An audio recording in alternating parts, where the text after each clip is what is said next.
नमस्ते, मैं हूं किशोर अजवाणी। आप देख रहे हैं देश का नंबर 1 न्यूज चैनल। घड़ी इशारा कर रही है 9 बजे रात का वक्त। 100 बात की एक बात का 100 बात की एक बात में आज पुतिन पर तालिबान का अटैक क्यों होगा, रूस के सैनिकों ने खैरसौन क्यों खाली कराया, ईरान के परमाणु अड्डे में किसने सेंध मारी और क्या पाकिस्तान पर रिटायर होने के बाद भी जनरल बाजवा हुकूमत करेंगे।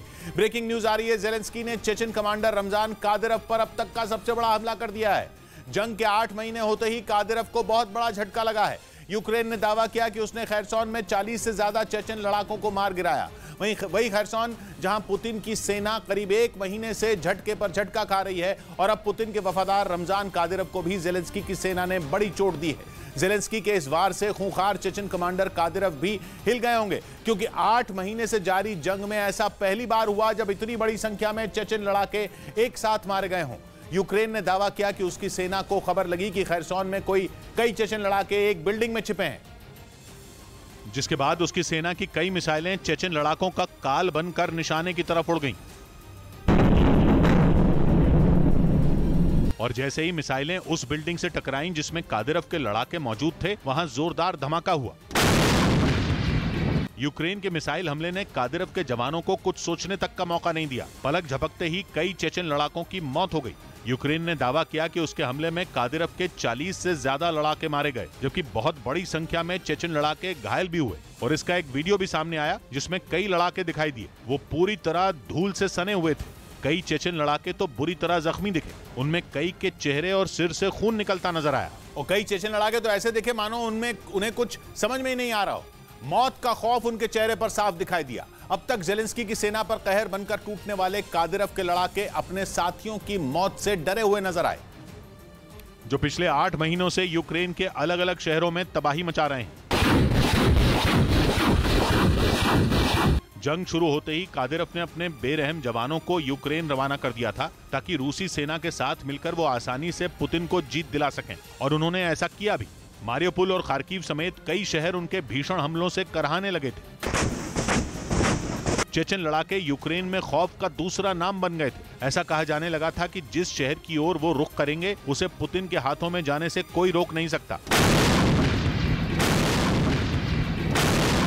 और माना जा रहा है कि इसी वजह से कादिरोव ने बड़ी संख्या में चेचन लड़ाकों को खैरसौन भेज दिया, क्योंकि करीब 1 महीने से खैरसौन में ज़ेलेंस्की की फौज ने पुतिन की सेना को बेहाल कर रखा है। यूक्रेन के सैनिकों ने रूस को अपने ताबड़तोड़ हमलों से पस्त कर दिया है।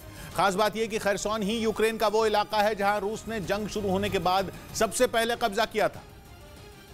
लेकिन युद्ध के 8 महीने बाद उसी खैरसौन में रूस की सेना को सबसे ज्यादा हमलों का सामना करना पड़ रहा है। यूक्रेन की सेना खैरसौन के बड़े हिस्से पर कब्जे का दावा कर रही है और अब तो ऐसा लग रहा है कि आने वाले कुछ ही दिनों में पूरे खैरसौन से पुतिन की सेना का सफाया हो जाएगा। कहा जा रहा है कि इसी वजह से कादिरोव ने एक बार फिर मोर्चा संभाला। उन्होंने चेचन लड़ाकों को आदेश दिया कि वो जल्द से जल्द खैरसौन से यूक्रेन की सेना को खदेड़ दें, और इसीलिए चेचन लड़ाकों की एक बड़ी पलटन को वहां के लिए रवाना कर दिया गया। और दावा किया गया कि इस बार भी कादिरोव ने उन्हें कत्लेआम मचाने की खुली छूट दे दी थी, ताकि यूक्रेन के सैनिकों को मारियोपोल में हुई जंग की तरह ही दहला दिया जाए और वो चेचन लड़ाकों के भीषण हमलों के आगे खैरसौन में भी घुटने टेक दें। लेकिन इस बार कादिरोव चूक गए। ज़ेलेंस्की के जवानों के आगे उनका सारा प्लान फेल हो गया, क्योंकि इससे पहले कि चेचन लड़ाके मोर्चा संभाल पाते, यूक्रेन की मिसाइलों ने उन्हें अपना शिकार बना लिया। यूक्रेन की जंग में ये रमजान कादिरोव के लिए एक बड़ा झटका है, क्योंकि वो अपने एक एक लड़ाके को तराश कर एक हथियार में बदल देते हैं, जो जंग में सामने वाले पर बिजली की तरह टूट पड़ते हैं। लेकिन इस बार ज़ेलेंस्की ने पहले ही हमला कर दिया। कादिरोव की सारी रणनीति हवा हो गई। उनके 40 से ज्यादा लड़ाकों की सांसें थम गईं और माना जा रहा है कि यूक्रेन की फौज के इस हमले के बाद कादिरोव का खैरसौन जीतने का सपना भी टूट सकता है। उधर रूसी सेना ने जंग में वैक्यूम बम गिराने की ताकत रखने वाले फ्लेम थ्रोअर सिस्टम, यानी आग उगलने वाले हथियार का इस्तेमाल किया। रूस ने इसका एक वीडियो भी जारी किया, जिसमें इस घातक हथियार से पुतिन के सैनिक यूक्रेन की सेना पर कहर ढाते दिखे। दावा है कि रूस के इस हमले में यूक्रेन के कई सैनिकों की मौत हो गई, जबकि उसके कई ठिकाने राख के ढेर में बदल गए। रूस की तरफ से इस घातक हमले का एक वीडियो भी जारी किया गया, जिसमें उसके सैनिक फ्लेम थ्रोअर सिस्टम सॉन से उपयोग से यूक्रेन की सेना को निशाना बनाते दिखे। इस दौरान वहां एक के बाद एक कई धमाके होते नजर आए। रूसी सेना का ये ऐसा हथियार है जो महज 12 सेकंड में आग बरसाने वाले 24 रॉकेट फायर करने की ताकत रखता है। इसी वजह से जैसे ही इससे हमला शुरू हुआ, दुश्मन पर मानो रॉकेट की बरसात शुरू हो गई। लॉन्चर से निकलते ही आग उगलते रॉकेट टारगेट की तरफ तेजी से बढ़े और पलक झपकते ही दुश्मन के कई ठिकानों को तबाह कर दिया। रॉकेट के टारगेट से टकराने के बाद वहां कई जोरदार धमाके हुए और हर धमाके के साथ वहां आग का बवंडर उठता दिखा, जिसे देखकर ऐसा लगा जैसे यूक्रेन के सैनिकों को घुटनों पर लाने के लिए रूसी सेना ने वहां छोटा एटम बम गिरा दिया हो। दावा किया गया कि रूस का यह हमला इतना जोरदार था कि यूक्रेन के सैनिकों को संभलने तक का मौका नहीं मिला, क्योंकि इस हथियार से आग उगलते रॉकेट अपने रास्ते में आने वाली हर चीज को जलाकर राख कर देते हैं। इसी वजह से इस घातक हमले में ज़ेलेंस्की की सेना को काफी नुकसान उठाना पड़ा। वैक्यूम बम दागने की ताकत रखने वाले इस फ्लेम थ्रोअर सिस्टम से किए गए हमले से पूरा इलाका काफी देर तक थर्राता रहा। कई किलोमीटर दूर तक धमाकों की आवाज सुनाई देती रही। जिस जगह पर भी इस घातक हथियार से निकलने वाले रॉकेट गिरे, वहां तबाही मच गई। इसका जो वीडियो सामने आया उसमें आग उगलने वाला यह हथियार ताबड़तोड़ रॉकेट दागता दिखा। देखने से ऐसा लगा जैसे आसमान से आग की बारिश हो रही हो। हालांकि रूस ने यह हमला किस इलाके में किया इसकी जानकारी सामने नहीं आ सकी, लेकिन दावा किया जा रहा है कि यह हमला कीव के नजदीक किया गया, जहां कब्जे के लिए पुतिन ने एड़ी चोटी का जोर लगा रखा है और इसीलिए वो अपने सबसे घातक हथियारों का इस्तेमाल कर रहे हैं ताकि यूक्रेन के सैनिकों को उस इलाके से खदेड़ा जा सके। यही वजह है कि रूस ने फ्लेम थ्रोअर सिस्टम से यूक्रेन के ठिकानों पर भीषण हमला बोल दिया। और रूसी सेना का ये आग उगलने वाला हथियार TOS-1 मल्टीपल रॉकेट लॉन्चर है, जिसे T-72 टैंक पर लगाया गया है। रूस ने जो वीडियो जारी किया उसमें T-72 टैंक आग उगलने वाले इस हथियार को लेकर तेजी से आगे बढ़ता दिखा। एक तय जगह पर पहुंचने के बाद इसमें रॉकेट लोड किए गए और फिर इशारा मिलते ही इस हथियार ने दुश्मन के ठिकानों पर रॉकेट की बारिश शुरू कर दी। फ्लेम थ्रोअर सिस्टम सॉन्स उपयोग को ही हेल वेपन के नाम से भी जाना जाता है। रूस के इस हथियार को ऐसे ही हेल वेपन यानी नर्क का हथियार नहीं कहा जाता, बल्कि इसकी मार ऐसी होती है कि जिस जगह भी इसका इस्तेमाल किया जाता है वो नर्क से भी बदतर हो जाती है। ये एक ऐसा खतरनाक मल्टीपल रॉकेट लॉन्चर है जिसके वार से तबाही आ जाती है। और पश्चिमी मीडिया का दावा है कि रूस ने अपने इस घातक हथियार का इस्तेमाल कीव को तबाह करने के लिए शुरू कर दिया है, जिससे यूक्रेन को भारी नुकसान हो रहा है। रूस का दावा है कि इस हथियार से वो यूक्रेन के कई सैन्य ठिकानों को तबाह कर चुका है, क्योंकि TOS-1 मल्टीपल रॉकेट लॉन्चर से दागे गए रॉकेट जहां भी फटते हैं वहां सिर्फ और सिर्फ तबाही मचती है। रूस का ये खतरनाक हथियार थर्मोबैरिक बम भी दागता है, जिसे वैक्यूम बम भी कहते हैं। ये एक ऐसा बम है जो लोगों के फेफड़ों में मौजूद ऑक्सीजन तक को सोख लेता है, जिससे लोग घुट घुट कर मरने लगते हैं और इसी वजह से इसे दम घोटू बम भी कहा जाता है। ये इतना घातक है कि परमाणु बम के बाद इसे रूस का सबसे ताकतवर हथियार माना जाता है। एक बार इस बम का इस्तेमाल होने के बाद उसके आसपास का एक बड़ा इलाका राख में बदल जाता है। मतलब यह कि इसका वार इतना भीषण होता है कि दुश्मन को संभलने का भी मौका नहीं मिलता। पश्चिमी मीडिया का आरोप है कि रूस ने सबसे पहले इस वैक्यूम बम का इस्तेमाल खार्किव में किया था और अब वो कीव को इस बम से दहलाने की तैयारी में है। इस बीच खबर है कि यूक्रेन की जंग में ईरान का एक और आत्मघाती ड्रोन यूक्रेन की फौज पर कहर बरपाएगा। इस बार यह ऐलान खुद ज़ेलेंस्की ने किया है। यूक्रेन के राष्ट्रपति का दावा है कि ईरान और रूस के बीच हजारों अरश-2 ड्रोन की डील हुई है, जिनका इस्तेमाल यूक्रेन के खिलाफ किया जा सकता है। पहले से ईरान के शाहिद 136 ड्रोन यूक्रेन में तबाही मचा रहे हैं। यूक्रेन का दावा है कि शाहिद 136 ड्रोन का इस्तेमाल रूस की फौज कई हफ्तों से कर रही है, लेकिन अब शाहिद 136 से ज्यादा खतरनाक और कहीं ज्यादा सटीक अरश-2 ड्रोन की यूक्रेन में एंट्री होने वाली है। ईरान और रूस के बीच इस ड्रोन के डील की खबर ज़ेलेंस्की ने दी है और यूक्रेन को लगने लगा है कि ईरान से हजारों ड्रोन रूस भेजे जाएंगे। शाहिद 136 की ही तरह अरश-2 भी एक आत्मघाती ड्रोन बताया जा रहा है। यूक्रेन की टेंशन यह है कि अब तक वो शाहिद 136 ड्रोन के हमलों से ही परेशान है। अगर इससे भी खतरनाक ड्रोन जंग में उतरा तो जंग में यूक्रेन को बड़ा झटका लगेगा। शाहिद 136 ड्रोन का इस्तेमाल पिछले करीब 2 हफ्तों में बड़े पैमाने पर हुआ है। माना जा रहा है कि शाहिद 136 की कामयाबी के बाद ही रूस ने ईरान के साथ अरश-2 ड्रोन की डील की है, ताकि यूक्रेन के शहरों पर हमले तेज किए जा सकें। अभी तक अरश-2 ड्रोन का इस्तेमाल किसी जंग में नहीं हुआ है, लेकिन दावा किया जा रहा है कि अपने हर टेस्ट के दौरान ये ड्रोन अपने निशाने को भेदने में कामयाब रहा। शाहिद 136 ड्रोन की ही तरह यह भी कम ऊंचाई पर उड़ान भरता है, जिसकी वजह से दुश्मन के लिए इसे ट्रैक कर पाना आसान नहीं है। और दुश्मन की पकड़ में ना आने की एक और वजह है इसकी रफ्तार। दुश्मन को चकमा देने के लिए ये बेहद कम रफ्तार से भी उड़ान भर सकता है, बिल्कुल ऐसे जैसे कोई पंछी गुजर रहा हो। सबसे खास बात यह कि ये 2000 किलोमीटर की दूरी तक सटीक निशाना लगा सकता है। इसका मतलब यह कि यूक्रेन का लगभग हर कोना इस ड्रोन की रेंज में होगा। वहीं अरस-2 ड्रोन अपने साथ 40 किलो तक विस्फोटक लेकर उड़ान भर सकता है। इतना विस्फोटक किसी पूरे शहर को तबाह करने के लिए काफी है। इसीलिए इसे शाहिद 136 से भी ज्यादा खतरनाक बताया जा रहा है। दावा यह है कि इस ड्रोन को ईरान ने इसी साल अपनी फौज को सौंपा है। इसे खास तौर पर इजरायल के खिलाफ इस्तेमाल करने के लिए बनाया गया था। इसलिए इसमें ऐसी तकनीक लगाई गई है कि इजरायल का आयरन डोम इसे छू भी न पाए। लेकिन रूस और ईरान के बीच ड्रोन की इस डील की वजह सिर्फ यही नहीं है। दावा यह है कि रूस के लिए ईरान के ये ड्रोन बेहद किफायती हैं। आत्मघाती ड्रोन होने की वजह से इनका इस्तेमाल किसी ड्रोन की तरह कम और मिसाइल की तरह ज्यादा किया जा रहा है। मतलब ये कि जो काम रूस अपनी मिसाइलों के जरिए कर रहा था, अब वही काम ईरान के ड्रोन की मदद से किया जा रहा है। लेकिन ड्रोन और मिसाइल के खर्च में जमीन आसमान का अंतर है। इसीलिए रूस को जंग का खर्च काबू में रखने के लिए इस तरह के ड्रोन की जरूरत पड़ रही है। हथियारों पर नजर रखने वाली कुछ एजेंसियों का अनुमान है कि रूस की कैलिबर मिसाइल की कीमत करीब $10 लाख है। रुपयों में यह कीमत हुई 8 करोड़ रुपए। और वहीं काम शाहिद 136 ड्रोन भी कर रहा है, जिसकी कीमत लगभग $10,000 यानी करीब 8 लाख रुपए है। यानी 8 करोड़ रुपए की मिसाइल का काम केवल 8 लाख रुपए में हो रहा है। इसी तरह रूस की टोमाहॉक मिसाइल का इस्तेमाल भी जंग के शुरुआती महीनों में बड़े पैमाने पर किया गया था। एक टोमाहॉक मिसाइल की कीमत लगभग $20 लाख है, यानी करीब 16 करोड़ रुपए। जबकि अरस-2 ड्रोन के लिए रूस को खर्च करने पड़ेंगे केवल $50,000 यानी करीब 40 लाख रुपए। जो काम 16 करोड़ की टोमाहॉक मिसाइल के जरिए हो सकता है, वही काम ईरान का 40 लाख रुपए का ड्रोन भी कर रहा है। मतलब ये कि जितना खर्च एक मिसाइल चलाने में आता है, उतने ही खर्च में रूस की फौज यूक्रेन पर 50 से 100 ड्रोन बरसा सकती है, जो मिसाइलों से कहीं ज्यादा तबाही की वजह बन सकते हैं। लेकिन ईरान और रूस के बीच की यह डील नए रिश्ते भी गढ़ रही है। माना जा रहा है कि ईरान ने अपने ड्रोन रूस को देने के बदले एक बड़ी डील की है। ऐसी डील जिसके तहत रूस कुछ बड़े हथियार बनाने के मामले में ईरान की मदद करेगा। ईरान को लंबे वक्त से ऐसे सहयोगी की जरूरत थी, क्योंकि ईरान के पास मिसाइल और ड्रोन बनाने की तकनीक तो है, लेकिन वो लंबी दूरी तक मार करने वाली मिसाइल अब तक नहीं बना पाया है। दावा किया जा रहा है कि ईरान की मदद करने पर रूस ने सहमति जताई है। हालांकि अब तक ईरान या रूस की तरफ से ऐसी किसी डील पर कुछ नहीं कहा गया है, लेकिन अचानक दोनों देशों के बीच बढ़ती नजदीकियों की वजह से कयास लगने शुरू हो गए हैं। इसीलिए दोनों देशों के बीच की डील की खबरों में भी दम दिखने लगा है। उधर पश्चिमी मीडिया ने यह दावा किया कि अमेरिका ज़ेलेंस्की को जल्द ही एक ताकतवर एयर डिफेंस सिस्टम देगा, ताकि वो रूस की तरफ से होने वाले मिसाइल और ड्रोन हमलों को नाकाम कर सके। क्योंकि 8 अक्टूबर को क्राइमिया के कर्च ब्रिज पर हमले के बाद रूस ने कीव पर मिसाइलों की बारिश कर दी थी।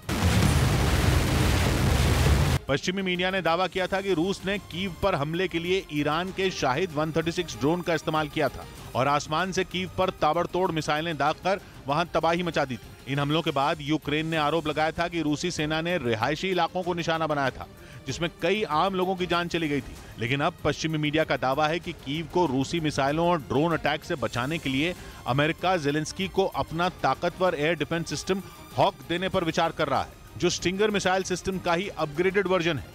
और ये पुतिन के ड्रोन और क्रूज मिसाइल हमले को नाकाम करने की ताकत रखता है। इससे पहले भी अमेरिका ने यूक्रेन को नसैम्स यानी Norwegian advanced surface to air missile system दिया था, जिसे ज़ेलेंस्की ने कीव की सुरक्षा में तैनात किया था।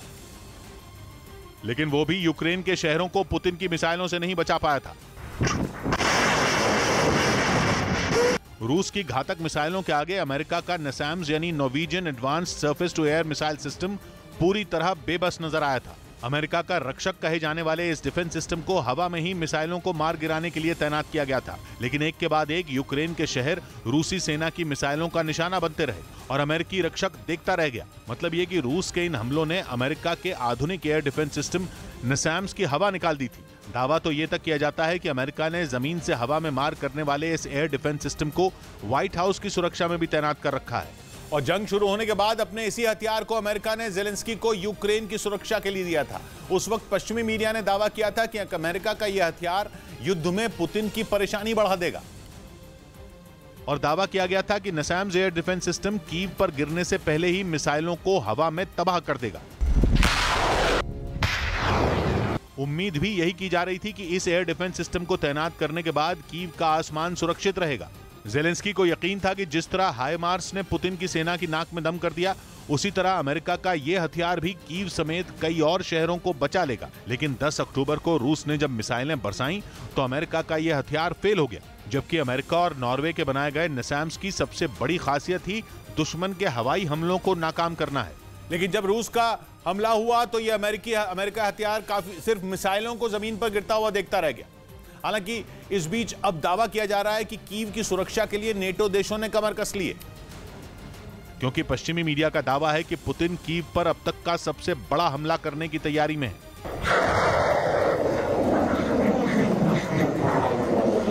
आसमान और जमीन से एक साथ हमले की प्लानिंग की जा रही है। यही वजह है कि ज़ेलेंस्की कीव को बचाने के लिए अमेरिका से आधुनिक हथियारों की डिमांड कर रहे हैं। इसीलिए यह कहा जा रहा है कि अमेरिका जल्द ही air defence system Hawk Ukraine भेजेगा। लेकिन ये बात साफ नहीं हो सकी है कि अमेरिका कितने एयर डिफेंस सिस्टम यूक्रेन को देगा।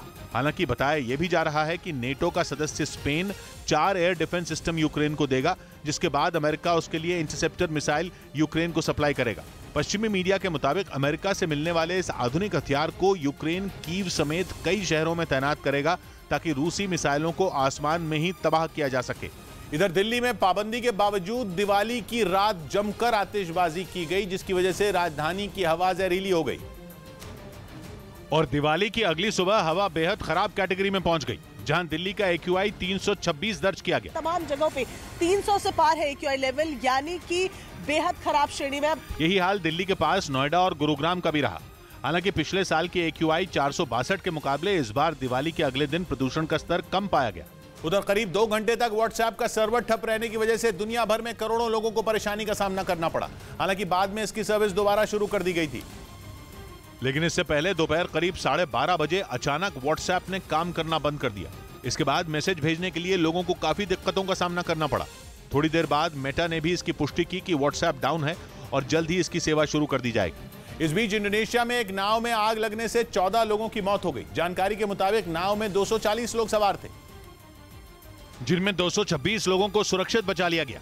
हालांकि रेस्क्यू के दौरान तेज लहरों की वजह से बचाव दल को काफी मुश्किलों का सामना करना पड़ा, लेकिन उन्होंने हिम्मत नहीं हारी। आग लगने की वजह का पता नहीं चल पाया। उधर तुर्की ने एक बार फिर इराक में एयर स्ट्राइक की और 9 कुर्द लड़ाकों को मारने का दावा किया। कुर्द लड़ाकों को तुर्की आतंकवादी कहता है, जिन्हें मारने के लिए पिछले कुछ महीनों से वो लगातार इराक में एयर स्ट्राइक कर रहा है। और एयर स्ट्राइक का एक नया वीडियो जारी करके उसने फिर से कुर्द लड़ाकों को मारने का दावा किया। वीडियो में तुर्की का लड़ाकू विमान आसमान में उड़ान भरकर इराक की हवाई सीमा में घुसता दिखा, जिसके बाद उसने टारगेट पहचाना और उस पर बम गिरा दिया। पिछले 10 दिन में यह दूसरी बार है जब तुर्की धड़ल्ले से उत्तरी इराक में घुस गया और वहां एयर स्ट्राइक की। कुछ दिन पहले भी वो इसी तरह से इराक के उत्तरी हिस्से में घुस गया था, जिसके बाद इराक ने तुर्की की हरकत पर आपत्ति जताई थी और एयर स्ट्राइक में मासूम लोगों की जान जाने का दावा किया था। यह तक आरोप लगा कि तुर्की ने उत्तरी इराक में केमिकल बम गिराया था, जिससे उत्तरी इराक के स्थानीय लोगों को दिक्कत हुई। इराक ने एक दर्दनाक वीडियो भी जारी किया और इसे तुर्की के खिलाफ सबूत बताया। केमिकल बम का नाम सुनकर दुनिया भी डर गई थी, क्योंकि रूस पर यूक्रेन जंग में इनके इस्तेमाल का आरोप लगा था। लेकिन तुर्की बेफिक्र रहा, क्योंकि कुछ ही दिन बाद तुर्की ने दावा किया कि उसने फिर से उत्तरी इराक में घुसकर कुर्द लड़ाकों को मारा है। कुर्दिस्तान वर्कर्स पार्टी के लोगों को तुर्की आतंकी बोलता है और दावा करता है कि उत्तरी इराक में उनके ठिकाने हैं, जिन्हें नेस्तनाबूद करने के लिए उसे एयर स्ट्राइक करनी पड़ती है, क्योंकि इस इलाके से वो आसानी से सीरिया जा सकते हैं और फिर वहां से तुर्की में दाखिल हो सकते हैं।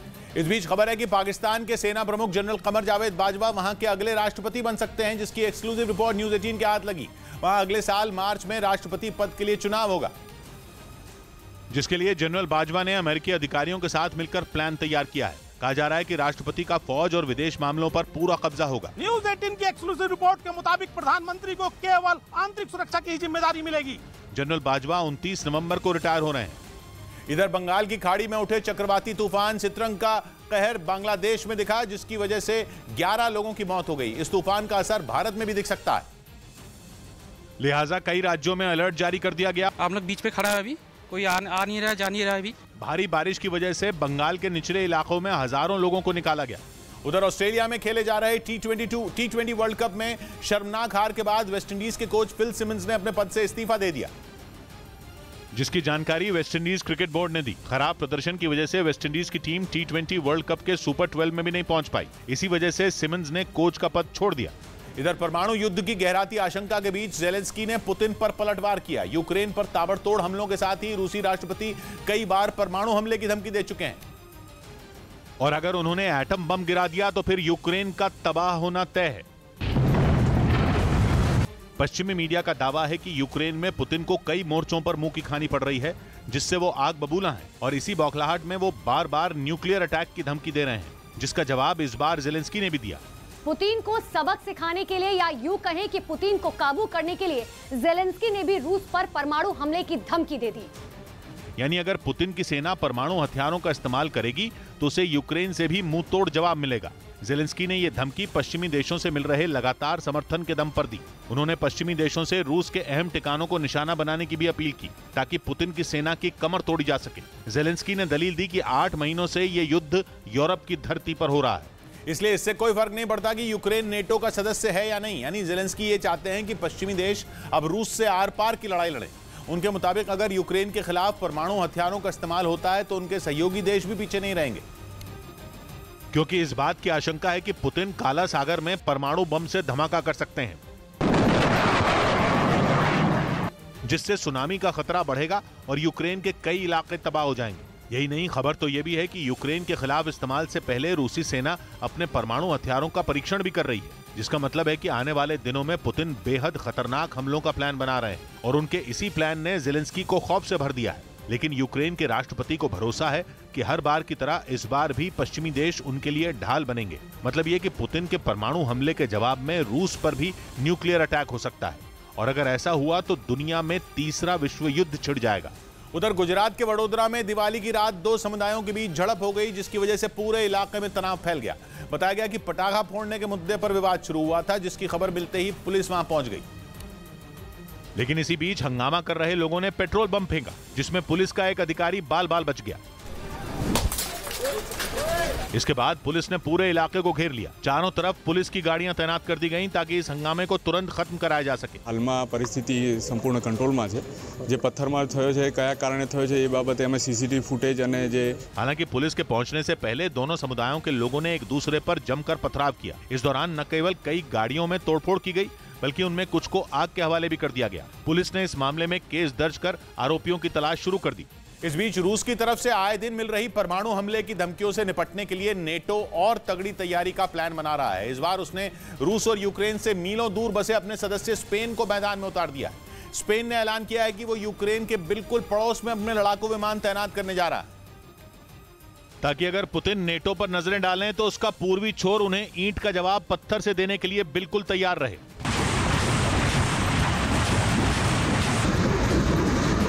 स्पेन ने कहा है कि उसके 6 यूरो फाइटर जेट और 130 जवान अगले महीने बल्गेरिया पहुंच जाएंगे और उसकी सेना को ट्रेनिंग देंगे। वहीं उसके 8 F-18M फाइटर जेट रोमानिया में तैनात किए जाएंगे। रोमानिया में स्पेन ने लंबी रेंज के रडार पहले ही काम पर लगाए हुए हैं। हालांकि स्पेन की सीमा दूर दूर तक न तो रूस से जुड़ती है और न ही यूक्रेन से मिलती है, लेकिन वो नेटो का सदस्य है और नेटो का दूसरा मेंबर रोमानिया यूक्रेन का पड़ोसी है। वहीं नेटो से जुड़ा बल्गेरिया रोमानिया का पड़ोसी है। इस नाते स्पेन अपने 14 फाइटर जेट नेटो के सदस्य देशों रोमानिया और बल्गेरिया में तैनात करने जा रहा है।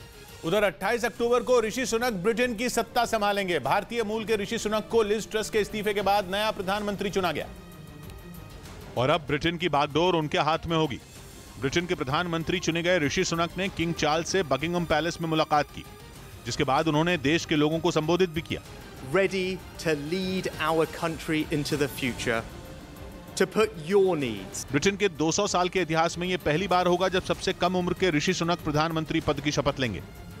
इधर साल का आखिरी सूर्य ग्रहण दुनिया भर में दिखा। इस दौरान भारत में मंदिर बंद कर दिए गए, जिसका असर उत्तराखंड में भी दिखा, जहां बद्रीनाथ और केदारनाथ समेत चारों धाम के कपाट बंद कर दिए गए। श्रद्धालुओं को मंदिर में दर्शन करने से रोक दिया गया। शाम को सूर्य ग्रहण खत्म होने पर पूजा पाठ के बाद सभी मंदिर खोल दिए गए।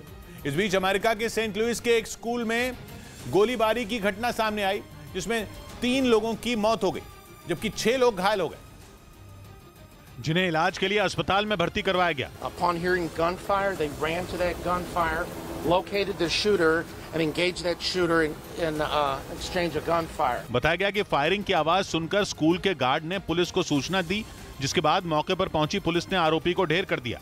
उधर दक्षिण कोरिया के राष्ट्रपति ने दावा किया कि उत्तर कोरिया ने परमाणु परीक्षण की तैयारी कर ली है। किम ने कुछ दिनों पहले ही बैलिस्टिक मिसाइलों का भी परीक्षण किया था। लेकिन खबर है कि अब वो किसी भी समय परमाणु परीक्षण कर सकते हैं। आशंका जताई जा रही है कि किम अपने दुश्मन देशों के खिलाफ परमाणु हथियारों का इस्तेमाल करने वाले हैं। कुछ दिनों पहले ही उत्तर कोरिया ने 2 ऐसी क्रूज मिसाइलों का परीक्षण किया था जिनमें परमाणु हथियार भी लोड किए जा सकते हैं और इन परीक्षणों के बाद से ही ये माना जा रहा है कि किम परमाणु हमले की तैयारी में जुटे हैं। 경축사에서 밝혔듯이 우리 정부는 담대한 구상을 통한 정치 경제적 इस साल की शुरुआत से अब तक उत्तर कोरिया ने अलग अलग तरह की कई मिसाइलों के परीक्षण किए हैं। किम की परमाणु परीक्षण की तैयारियों के बीच दक्षिण कोरिया अलर्ट हो गया है। इधर पश्चिम बंगाल के दक्षिण 24 परगना में एक दिल दहला देने वाला मामला सामने आया। वहां देसी बम फटने से एक बच्चे की मौत हो गई जबकि एक बच्चा गंभीर रूप से घायल हो गया, जिसे इलाज के लिए कलकत्ता मेडिकल कॉलेज भेज दिया गया। घटना की जानकारी मिलने के बाद पहुंची पुलिस ने वहां से एक जिंदा बम भी बरामद किया। हम लोग उसका छानबीन करके उसको अरेस्ट करेंगे। बताया गया कि बम रेलवे ट्रैक के किनारे छिपाए गए थे। बच्चों ने उसे गेंद समझकर उठा लिया और धमाके की चपेट में आ गए। इस बीच दिल्ली के खान मार्केट इलाके में एक आदमी ने पुलिस चौकी के सामने ही अपनी मोटरसाइकिल में आग लगा दी, जिसके बाद पुलिस ने उसे गिरफ्तार कर लिया क्योंकि उस आदमी ने पुलिस चौकी पर जमकर पथराव भी किया, जिसकी वजह से चौकी के शीशे टूट गए। बताया गया कि आरोपी की हाल ही में शादी तय हुई थी जो टूट गई, जिससे परेशान होकर उसने अपनी ही मोटरसाइकिल को आग के हवाले कर दिया। उधर ऋतिक रोशन ने अपनी गर्लफ्रेंड सबा आजाद के साथ पहली दिवाली मनाई, जिसकी एक तस्वीर सबा ने इंस्टाग्राम पर शेयर की, जो सोशल मीडिया पर वायरल हो गई, जिसमें ऋतिक और सबा पारंपरिक पोशाक में नजर आए। दोनों को पहली बार इसी साल फरवरी में एक साथ देखा गया था जब दोनों डिनर के लिए बाहर निकले थे। इस बीच रूस ने खैरसोन के लोगों को तुरंत शहर खाली करने का फरमान जारी कर दिया, जिसके बाद आशंका जताई जा रही है कि पुतिन वहां बड़ा हमला करने वाले हैं। पश्चिमी मीडिया के मुताबिक खैरसोन में जेलेंस्की की सेना की बढ़ती ताकत से पुतिन बौखला गए हैं और वो यूक्रेन के सैनिकों को सबक सिखाने के लिए वहां परमाणु बम भी दाग सकते हैं। दावा किया गया कि पुतिन जिस परमाणु बम से खैरसोन को निशाना बनाएंगे वो कम क्षमता वाला होगा, यानी धमाके के बाद उस परमाणु बम से बहुत बड़े पैमाने पर तबाही नहीं होगी, बल्कि उससे यूक्रेन की सेना के बड़े बड़े ठिकानों को निशाना बनाया जाएगा। और ऐसा करके पुतिन दुनिया को यह भी दिखा देंगे कि वो जंग में परमाणु बम का इस्तेमाल भी कर सकते हैं। दावा किया जा रहा है कि इसी वजह से रूस ने खैरसोन को खाली करने का फरमान भी जारी कर दिया ताकि वहां एक बड़े हमले को अंजाम दिया जा सके और खैरसोन में यूक्रेन की सेना के बढ़ते कदमों को रोका जा सके। दावा किया गया कि पुतिन ने ऐसे बॉम्बर भी तैनात कर दिए हैं जो परमाणु बम से लैस मिसाइलें छोड़ सकते हैं। ये बॉम्बर यूक्रेन की सीमा के पास मौजूद है और पुतिन का एक इशारा मिलते ही ये परमाणु बम वाली मिसाइल दाग देंगे, जो खैरसोन में यूक्रेन की सेना के ठिकानों को तबाह कर देगी। माना जा रहा है कि इस हमले से पुतिन जेलेंस्की की फौज को ऐसा जख्म देंगे कि दूसरे शहरों में लड़ रहे यूक्रेन के सैनिकों के भी होश उड़ जाएं। दावा किया गया कि रूस ने परमाणु बम से लैस मिसाइल छोड़ने वाले Tu-160 और Tu-95 बॉम्बर को तैनात कर दिया है। ये इतने ताकतवर बॉम्बर हैं जो एक बार की उड़ान में दुनिया में किसी भी जगह पर न्यूक्लियर मिसाइलें दाग सकते हैं। इस खबर के सामने आने के बाद ही ये आशंका जताई जा रही है कि खैरसोन में कुछ बड़ा होने वाला है और इसी वजह से शहर को खाली करवाया जा रहा है। वहां रहने वाले लोगों को निकालकर सुरक्षित जगहों पर पहुंचाया जा रहा है।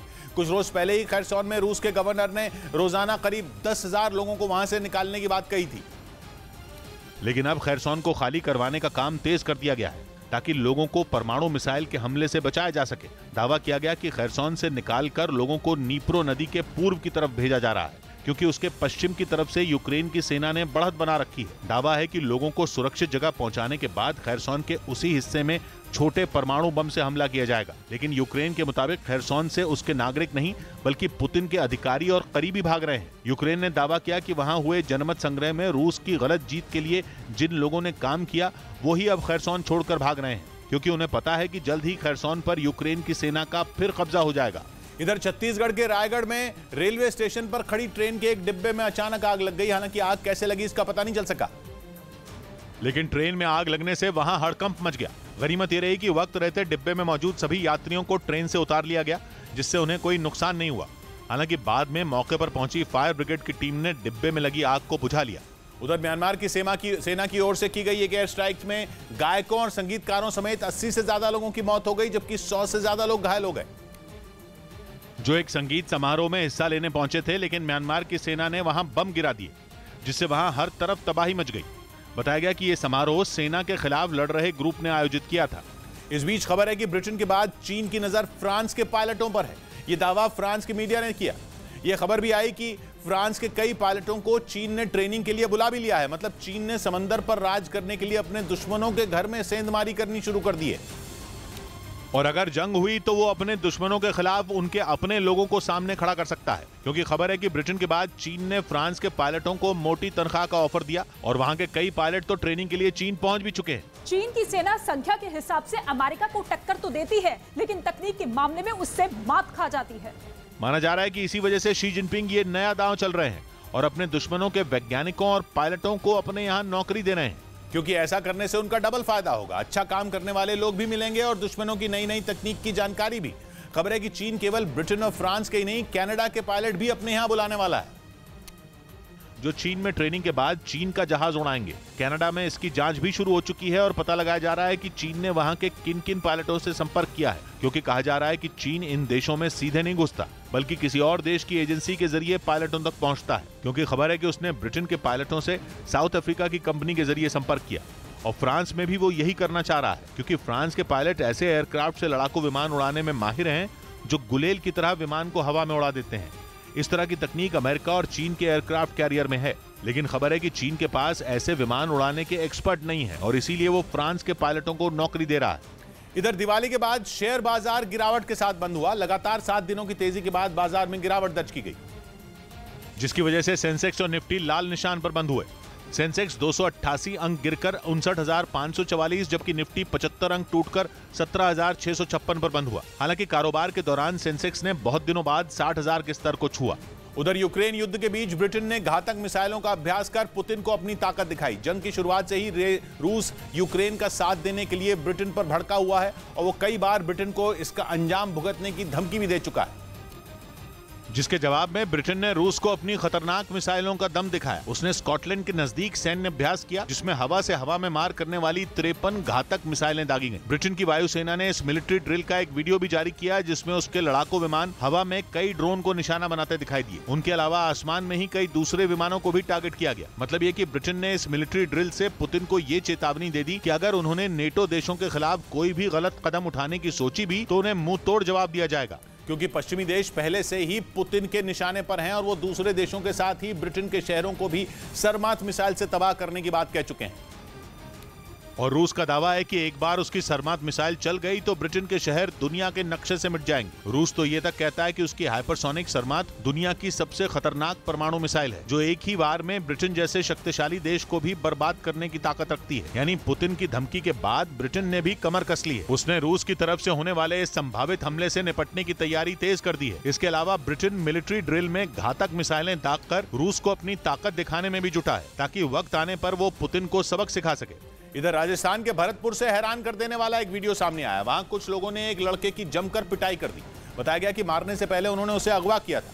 बाद में इसका वीडियो सोशल मीडिया पर वायरल हो गया, जिसमें कुछ बदमाश उस लड़के को बेरहमी से पीटते नजर आए।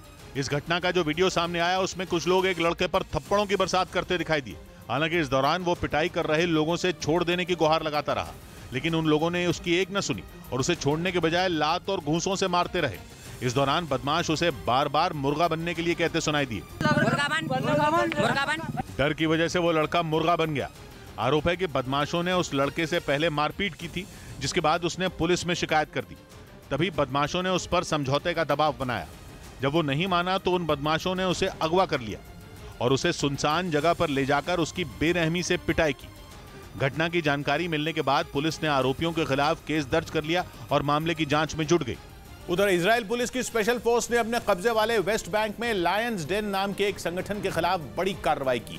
फिलिस्तीन ने आरोप लगाया कि इजराइल की इस कार्रवाई में उसके 5 नागरिकों की मौत हो गई, क्योंकि इजराइल की फोर्स ने वहां के दूसरे सबसे बड़े शहर में रात भर गोलीबारी की।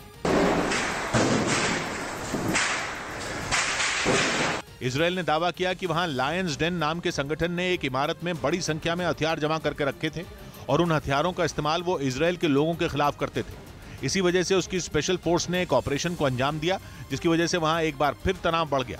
सुबह होते ही फिलिस्तीन के लोग सड़कों पर उतर आए। उनसे निपटने के लिए इजराइल की पुलिस ने तेज आवाज करने वाले ग्रेनेड भी छोड़े। फिलिस्तीन ने दावा किया कि इस घटना में 5 फिलिस्तीनी लोगों की मौत हो गई। इस बीच खबर है कि रूस और यूक्रेन की जंग के बीच अमेरिका की फौज यूक्रेन के बेहद करीब पहुंच गई है। वो भी अमेरिका की फौज की एक ऐसी यूनिट जो कामयाब हवाई हमले करने के लिए पूरी दुनिया में मशहूर है और दुनिया के कई हिस्सों में कामयाब ऑपरेशन कर भी चुकी है। जब से जंग शुरू हुई है ऐसा कभी नहीं हुआ कि अमेरिका की फौज यूक्रेन के करीब भी पहुंची हो, लेकिन इस बार तो यूक्रेन से केवल 5 किलोमीटर दूर अमेरिका की फौज पहुंच चुकी है। ऊपर से इस घटना का वक्त भी अहम है। ये वो वक्त है जब खैरसोन पर यूक्रेन की फौज फिर से कब्जा करने की पूरी कोशिश में जुट गई है। उधर यूक्रेन की फौज के तेवर बदल रहे हैं और यूक्रेन की सरहद के पास अमेरिकी फौज पहुंच चुकी है। गो गो गो गो। माना जा रहा है कि यूक्रेन के करीब पहुंची अमेरिकी फौज एक बड़े मिशन के साथ पहुंची है। रोमानिया के साथ यूक्रेन का लंबा बॉर्डर लगता है। रोमानिया नेटो का सदस्य है और अमेरिका की फौज रोमानिया में ही पहुंची है, लेकिन यूक्रेन की सीमा के इतने करीब अमेरिकी फौज का पहुंचना रूस को उकसाने वाला है, खासकर इसलिए क्योंकि अमेरिकी फौज की यूनिट ने यूक्रेन की सीमा के पास अभ्यास भी शुरू कर दिया है। पिछले हफ्ते ही रूस और अमेरिका के रक्षा मंत्रियों के बीच फोन पर बातचीत हुई थी, जिसके बाद दोनों देशों के बीच रिश्ते सुधरने की बजाय और बिगड़ने की खबर है। माना जा रहा है कि दोनों के बीच हुई इस बातचीत के बाद ही जंग में रूस ने आक्रमण तेज कर दिए, जबकि अमेरिका ने अपनी एक यूनिट को यूक्रेन की सीमा के पास भेज दिया। जिस दस्ते को रोमानिया भेजा गया उसे स्क्रीमिंग ईगल्स के नाम से जाना जाता है। हवाई हमलों की सटीक योजना बनाने में इन्हें बेजोड़ माना जाता है। मुश्किल से मुश्किल जगहों पर मिशन को अंजाम देने में भी इनका कोई सानी नहीं। अमेरिकी फौज के ब्लैक हॉक मिलिट्री हेलीकॉप्टर से इस यूनिट के रोमानिया पहुंचने का वीडियो भी जारी किया गया। पहले अमेरिका ने ऐलान किया था कि इस यूनिट के 2400 सैनिकों को यूरोप में तैनात किया जाएगा, लेकिन ये तैनाती और इन सैनिकों का अभ्यास यूक्रेन की सीमा के इतने करीब होगा ऐसा पहले कभी नहीं कहा गया था। माना जा रहा है कि अमेरिका और नेटो की तैयारी किसी बड़े ऑपरेशन की है, एक ऐसा ऑपरेशन जो यूक्रेन की जंग का रुख ही पलट दे। इधर महबूबा मुफ्ती के ऋषि सुनक पर किए गए एक ट्वीट पर सियासी घमासान छिड़ गया। महबूबा मुफ्ती ने ट्वीट करके ऋषि सुनक को ब्रिटेन का प्रधानमंत्री बनने पर बधाई दी, लेकिन अपने इसी ट्वीट में उन्होंने एनआरसी और सीएए का भी जिक्र कर दिया, जिसके बाद बीजेपी ने महबूबा मुफ्ती को घेर लिया। लोग आज भी जो सवाल उठा रहे हैं उनका दोहरा चरित्र और दोहरा मापदंड दिखाई देता है। बीजेपी ने महबूबा मुफ्ती को अल्पसंख्यकों के मुद्दे पर राजनीति न करने की नसीहत भी दी। उधर T20 वर्ल्ड कप में श्रीलंका के खिलाफ होने वाले मुकाबले से पहले ऑस्ट्रेलिया को बड़ा झटका लगा। टीम के स्पिनर एडम जैम्पा को कोरोना हो गया, जिसके बाद ऑस्ट्रेलियाई गेंदबाज को मैच से बाहर होना पड़ा। बताया गया कि स्पिनर जैम्पा की तबीयत ठीक नहीं होने पर उनका कोरोना टेस्ट कराया गया और उनकी रिपोर्ट पॉजिटिव आई। इस बीच पश्चिमी मीडिया ने दावा किया कि पुतिन की तबीयत लगातार बिगड़ रही है। यह दावा इसलिए किया जा रहा है क्योंकि पुतिन के हाथ पर इंजेक्शन का एक निशान देखा गया, जिसके बाद एक बार फिर यह बात जोर पकड़ने लगी कि पुतिन को कैंसर है और इसीलिए यह माना जा रहा है कि रूस यूक्रेन पर बड़ा हमला कर सकता है, क्योंकि दावा है कि पुतिन बुरी तरह बीमार हैं और इसी वजह से वो जंग जल्द खत्म करना चाहते हैं। यही नहीं, रूस कीव पर हमले की प्लानिंग में जुटा है और पुतिन खुद जंग के मैदान में मोर्चा संभाल चुके हैं। पिछले दिनों ही पुतिन ने रूस के रिजियान प्रांत के एक ट्रेनिंग कैंप का दौरा किया था, जहां उन्होंने स्नाइपर राइफल तक चलाई थी और इसी बात से यह अंदाजा लगाया जा रहा है कि यूक्रेन पर बड़ा खतरा मंडरा रहा है। लेकिन इस दौरान पुतिन के हाथ पर बने इंजेक्शन के एक निशान पर पश्चिमी मीडिया ने सवाल खड़े कर दिए। दावा किया गया कि पुतिन को कैंसर है और उनके हाथ पर बना यह निशान इसकी गवाही दे रहा है। पश्चिमी मीडिया के मुताबिक ये निशान आईवी ट्रीटमेंट का है, जिसे बीमारी में इलाज के लिए इस्तेमाल किया जाता है और इसी वजह से यह दावा किया जा रहा है कि पुतिन इस बीमारी से जूझ रहे हैं, जिससे उनकी सेहत गिरती जा रही है। पश्चिमी मीडिया के मुताबिक पुतिन को खांसी के दौरे आते हैं, थोड़ी देर तक खड़े रहने पर उन्हें चक्कर आने लगते हैं, लेकिन इसके बाद भी वो यूक्रेन की सेना को पस्त करने के लिए ताबड़तोड़ हमले का हुक्म दे रहे हैं। लेकिन पश्चिमी मीडिया ये दावा कर रहा है कि कैंसर की वजह से पुतिन की हालत दिनों दिन खराब होती जा रही है, उनका वजन गिरता जा रहा है। ये तक दावा किया गया कि हाल के महीनों में उनका वजन करीब 8 किलो घटा है। हालांकि ये पहली बार नहीं जब पुतिन को कैंसर होने का दावा किया गया हो। इससे पहले टेलीग्राम चैनल जनरल SVR ने पुतिन को कैंसर का मरीज बताया था। पश्चिमी मीडिया के मुताबिक इस टेलीग्राम चैनल को चलाने वाला शख्स एक वक्त पर रूस के मंत्रियों का करीबी था। इसी वजह से उसके पास पुतिन से जुड़ी कई खुफिया जानकारियां मौजूद हैं, जिनके आधार पर उसने पुतिन को कैंसर होने की आशंका जताई थी। इसके अलावा अमेरिकी मैगजीन न्यू लाइन्स ने भी दावा किया था कि पुतिन को ब्लड कैंसर है और रूस इसे छिपाने की कोशिश कर रहा है। इधर मध्य प्रदेश के नर्मदापुरम में एक कबाड़ के गोदाम में भीषण आग लग गई, जिसमें रखा लाखों का सामान जलकर राख हो गया। आग इतनी भयानक थी कि वहां से ऊंची ऊंची लपटें उठती दिखी, जिससे चीख पुकार मच गई। मौके पर पहुंचे दमकल विभाग ने घंटों की मशक्कत के बाद आग पर काबू पाया। हालांकि आग कैसे लगी इसका पता नहीं चल पाया। उधर यूक्रेन में अपने बारकताश ड्रोन का दम दिखाने के बाद तुर्की ने एक बेहद घातक अटैक हेलीकॉप्टर का वीडियो जारी किया है। हालांकि तुर्की का कहना है कि यह हेलीकॉप्टर आतंकवादियों का काल है, लेकिन उसके इस वीडियो को जारी करने की टाइमिंग काफी अहम है, क्योंकि फिलहाल उसकी अपने पड़ोसी और नेटो के दूसरे सदस्य ग्रीस से बुरी तरह ठनी पड़ी है। ऐसे में इस वक्त तुर्की के अपने T-129 tactical reconnaissance and attack helicopter का वीडियो जारी करने के पीछे निशाना ग्रीस भी हो सकता है। तुर्की का दावा है कि उसका ये ऐसा हेलीकॉप्टर है जिसने अगर एक बार उड़ान भर ली तो फिर तो आतंकवादियों की मौत तय है। चाहे दिन हो या रात, सर्दी हो या गर्मी, किसी भी तरह का इलाका हो, हर वक्त हर मौसम में हर जगह तुर्की का यह हेलीकॉप्टर अपनी मान में छिपे बैठे आतंकियों का शिकार करने की ताकत रखता है। इस हेलीकॉप्टर का निशाना भी इतना सटीक है कि मिसाइलें अपने निशाने से जरा सी भी इधर उधर नहीं होती, सीधे अपने टारगेट पर ही पड़ती हैं। इस बीच यूक्रेन ने दावा किया कि खार्किव पर कब्जे के लिए रूसी सेना ने वहां हजारों मिसाइलें दागी। यूक्रेन ने सबूत के तौर पर इसका एक वीडियो भी जारी किया, जिसके जरिए यह जताने की कोशिश की गई कि पुतिन की सेना ने खार्किव में मिसाइलों की बारिश की थी। इस वीडियो में वहां इस्तेमाल हो चुकी मिसाइलों का अंबार दिखाई दिया। उनके टुकड़े चारों तरफ बिखरे नजर आए। असल में यूक्रेन के राष्ट्रपति जेलेंस्की ये दावा कर चुके हैं कि जंग की शुरुआत से अब तक पुतिन की सेना 4,500 मिसाइलें दाग चुकी है और इनमें ज्यादातर का इस्तेमाल रूस ने खार्किव में किया ताकि वो इन मिसाइलों के दम पर इस इलाके को अपनी मुट्ठी में कर सके। जेलेंस्की की सेना ने हाल ही में खार्किव समेत कुछ दूसरे इलाकों को रूसी सेना के कब्जे से छुड़ाया है। इधर महाराष्ट्र के औरंगाबाद से हैरान कर देने वाला एक वीडियो सामने आया। उसमें कुछ लड़के सड़क पर पटाखों से स्टंटबाजी करते नजर आए। बाद में इसका वीडियो सोशल मीडिया पर वायरल हो गया, जिसमें कुछ लड़के एक दूसरे पर पटाखे छोड़ते नजर आए। इस घटना का जो वीडियो सामने आया उसमें कुछ लड़के सड़क के बीचों बीच आतिशबाजी करते दिखाई दिए। इस दौरान वहां से एक मोटरसाइकिल गुजरती नजर आई। जैसे ही वो आगे बढ़ी, एक रॉकेट उड़ते हुए उस मोटरसाइकिल के पास जा पहुंचा। इसके बाद जो हुआ, ब्रेक के बाद हमले में जेलेंस्की की सेना को काफी नुकसान उठाना पड़ा।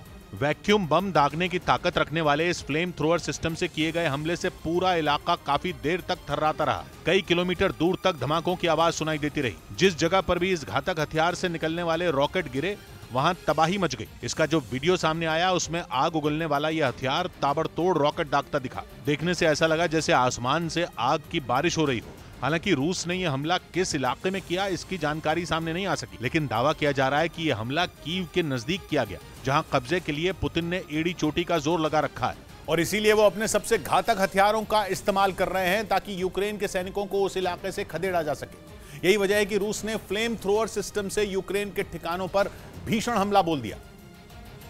और रूसी सेना का ये आग उगलने वाला हथियार TOS-1 मल्टीपल रॉकेट लॉन्चर है, जिसे T-72 टैंक पर लगाया गया है। रूस ने जो वीडियो जारी किया उसमें T-72 टैंक आग उगलने वाले इस हथियार को लेकर तेजी से आगे बढ़ता दिखा। एक तय जगह पर पहुंचने के बाद इसमें रॉकेट लोड किए गए और फिर इशारा मिलते ही इस हथियार ने दुश्मन के ठिकानों पर रॉकेट की बारिश शुरू कर दी। फ्लेम थ्रोअर सिस्टम सॉन्स-इप्योक को ही हेल वेपन के नाम से भी जाना जाता है। रूस के इस हथियार को ऐसे ही हेल वेपन यानी नर्क का हथियार नहीं कहा जाता, बल्कि इसकी मार ऐसी होती है कि जिस जगह भी इसका इस्तेमाल किया जाता है वो नर्क से भी बदतर हो जाती है। ये एक ऐसा खतरनाक मल्टीपल रॉकेट लॉन्चर है जिसके वार से तबाही आ जाती है। जेलेंस्की ने चेचन कमांडर रमजान कादिरोव पर अब तक का सबसे बड़ा हमला कर दिया है।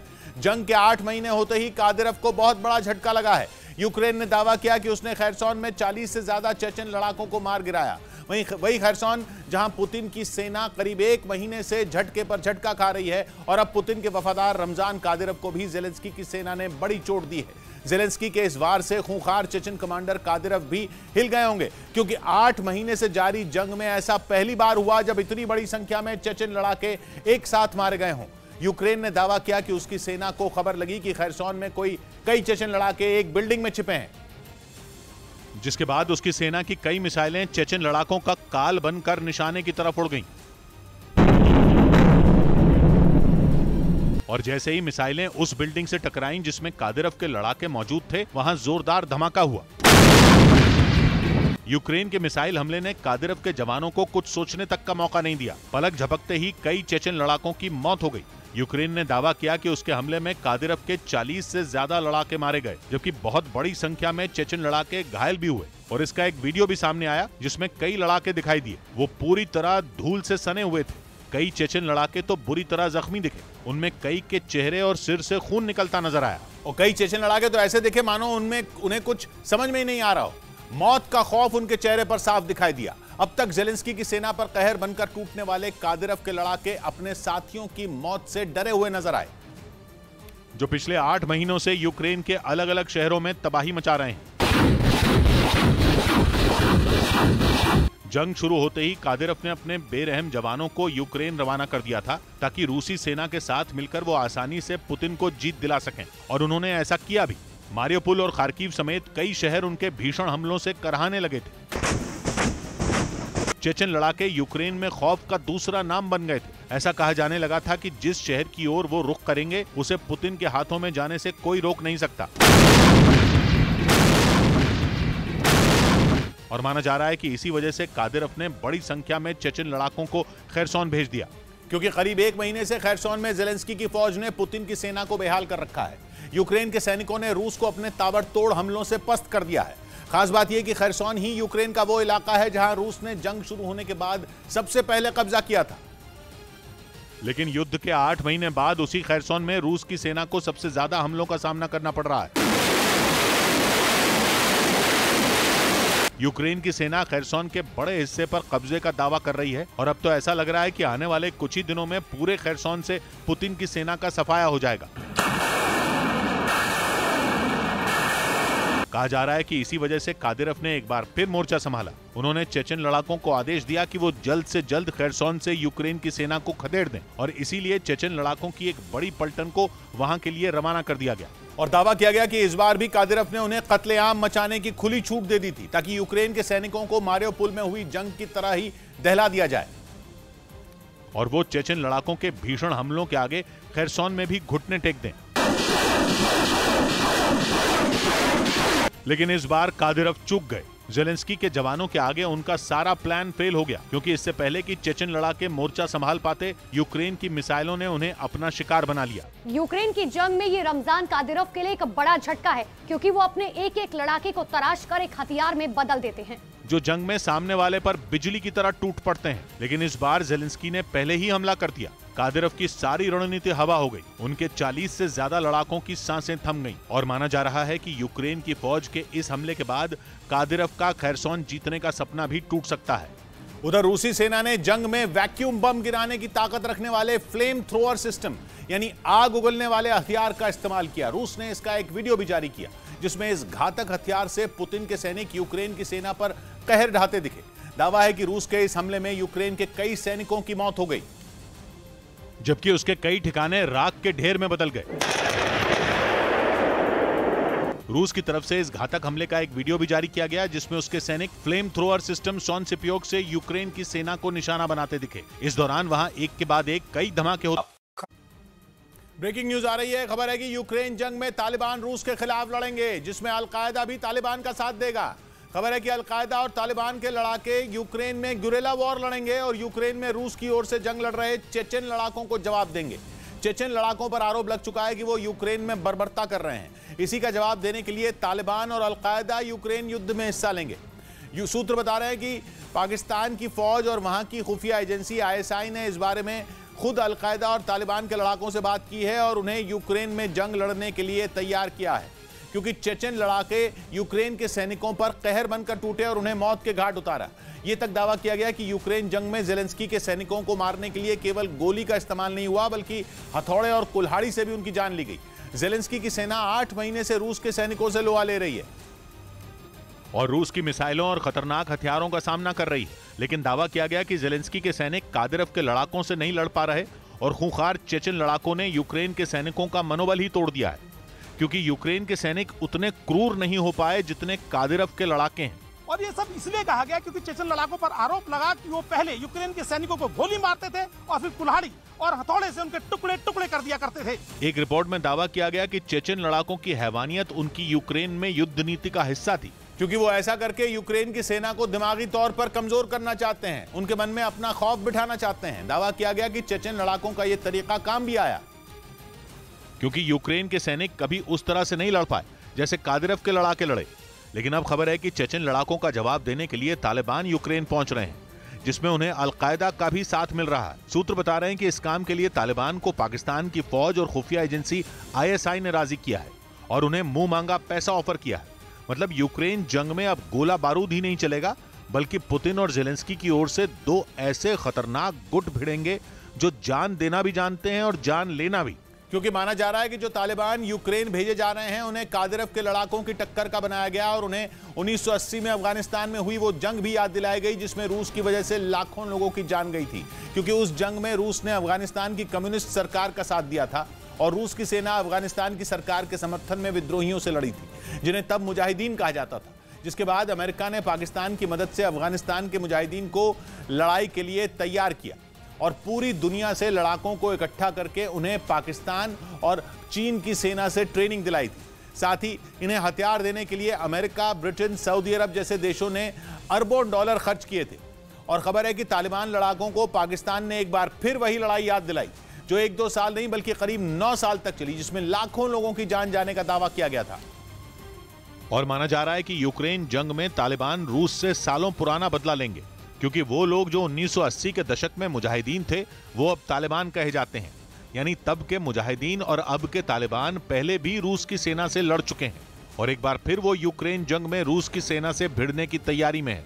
खबर है कि वो यूक्रेन में गुरिल्ला वॉर लड़ेंगे, यानी ऐसा युद्ध लड़ेंगे जिसका सिद्धांत ही मारना और भाग जाना है। क्योंकि गुरिल्ला वार में सैनिक अचानक हमला करते हैं और दुश्मन का काम तमाम करके भाग जाते हैं। यही नहीं, खबर है कि तालिबान के लड़ाके सुसाइड बॉम्बर बनकर भी रूस पर हमला करने वाले हैं, जिसकी मिसाल था क्राइमिया ब्रिज अटैक। क्योंकि इस धमाके से जुड़ी कई अफवाहों में एक अफवाह यह भी है कि वो धमाका एक सुसाइड बॉम्बर ने किया और तालिबान के कई और सुसाइड बॉम्बर जल्द ही यूक्रेन की ओर से रूस के सैनिकों से भिड़ने वाले हैं। खबर है कि अफगानिस्तान में खाली बैठे 1 लाख तालिबान लड़ाकों में कई यूक्रेन जाने के लिए तैयार हैं, जिन्हें ट्रेनिंग ही लड़ने, मरने और मारने की दी गई है। मतलब यूक्रेन को ऐसे लड़ाके मिलने वाले हैं जो कादिरव के खूंखार लड़ाकों से लोहा लेंगे और उन्हें उन्हीं की भाषा में जवाब देंगे।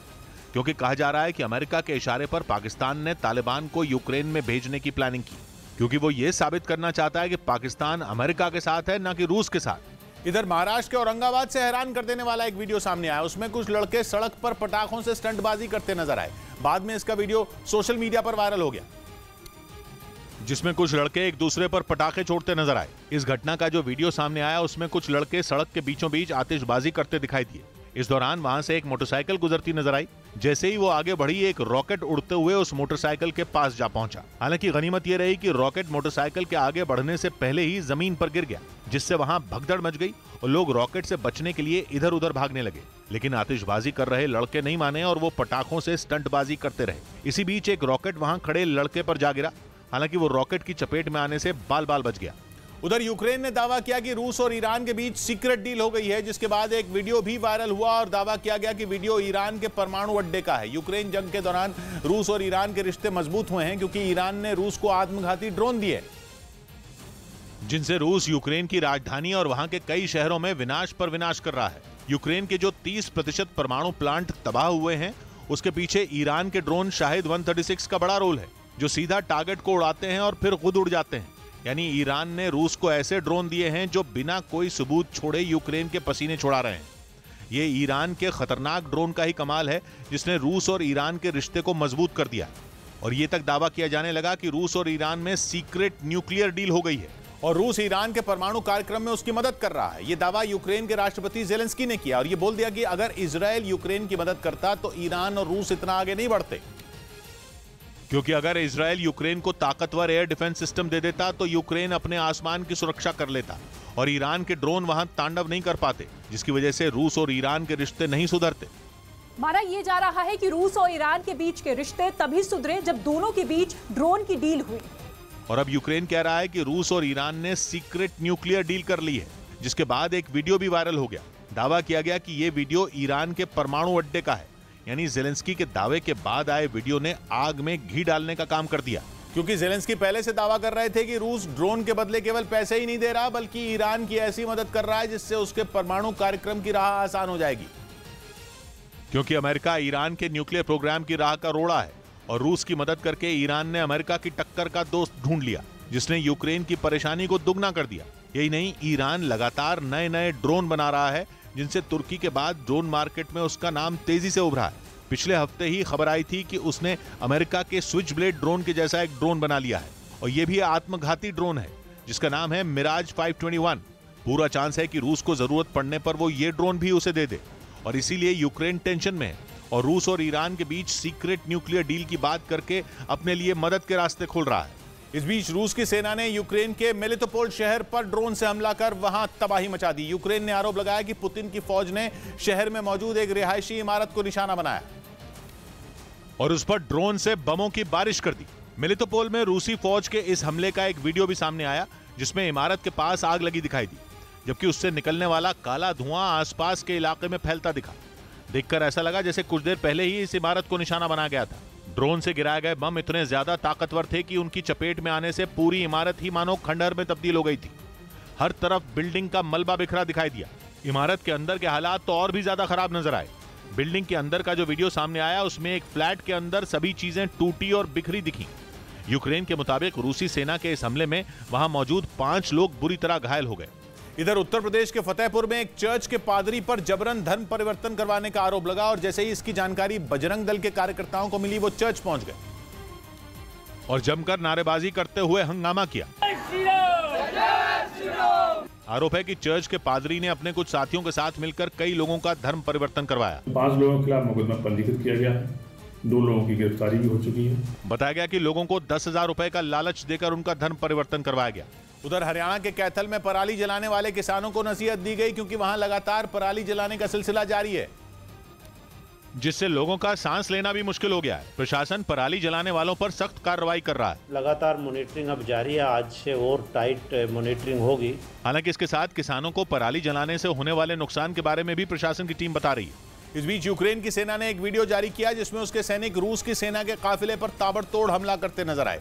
हालांकि यह हमला किस इलाके में किया गया इसका पता नहीं चल सका, लेकिन जो वीडियो सामने आया उसमें यूक्रेन के जवान रूस के टैंकों पर गोलों की बरसात करते दिखे। इस वीडियो में खेतों के रास्ते रूस के कई टैंक गुजरते नजर आए, जो इस बात से बिल्कुल बेखबर थे कि दुश्मन उन पर पहले से नजर बनाए हुए।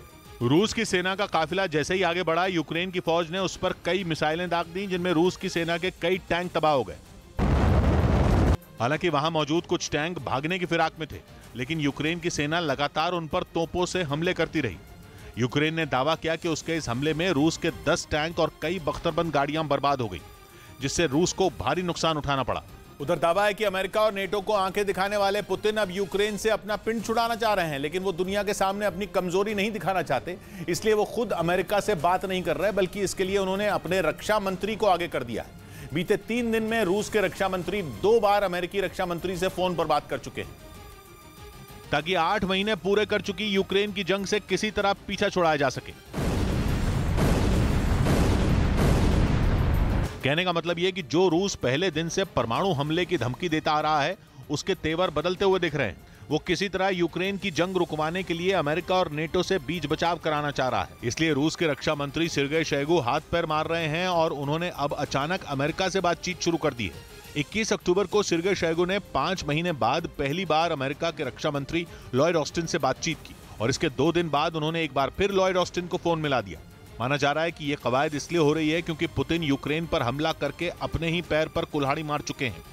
यूक्रेन के दक्षिण में बसे खैरसोन और पूर्वी यूक्रेन में लगभग 2 महीने से रूस को एक के बाद एक जबरदस्त झटके लग रहे हैं। इसलिए पुतिन अब यूक्रेन युद्ध को खत्म करने की कोशिश में है और दावा है कि इसलिए वो यूक्रेन से निकलने के लिए जमीन तैयार कर रहे हैं। लेकिन इसके साथ ही रूस ने सनसनीखेज दावा भी किया। उसका कहना है कि यूक्रेन अपनी जमीन पर जानबूझकर एक डर्टी बॉम्ब फोड़ने की फिराक में है, ताकि उसका ठीकरा रूस पर फोड़ सके। और डर्टी बम वो बला है जो परमाणु बम तो नहीं, लेकिन परमाणु बम से कुछ खास कम भी नहीं।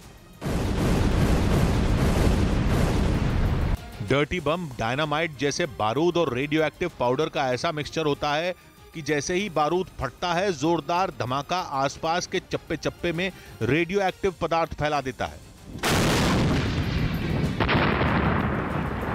हालांकि रूस ने इसके खिलाफ कोई सबूत पेश नहीं किए, इसलिए अमेरिका ने इस दावे को रूस की ही जंग को और भड़काने की साजिश बताया।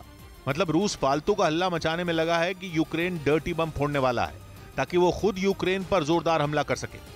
अमेरिका और बाकी पश्चिमी देश काफी वक्त से कह रहे हैं कि रूस खुद अपनी जमीन पर हमला करके उसका आरोप यूक्रेन पर लगाने की कोशिश में है, ताकि रूस को बहाना मिल जाए और उस फर्जी हमले का बदला लेने के लिए वो यूक्रेन पर परमाणु हमला कर दे। पश्चिमी देशों के अधिकारियों का मानना है कि रूस यूक्रेन के डर्टी बॉम्ब फोड़ने की बातें करके चाल चलने में लगा है।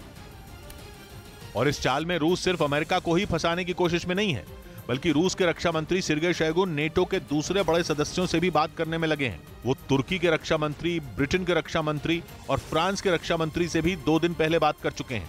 यानी एक तरफ पुतिन परमाणु बम की हुंकार भर रहे हैं और पर्दे के पीछे उनके रक्षा मंत्री यूक्रेन की जंग को रोकने के लिए जमीन आसमान एक करने में लगे हैं।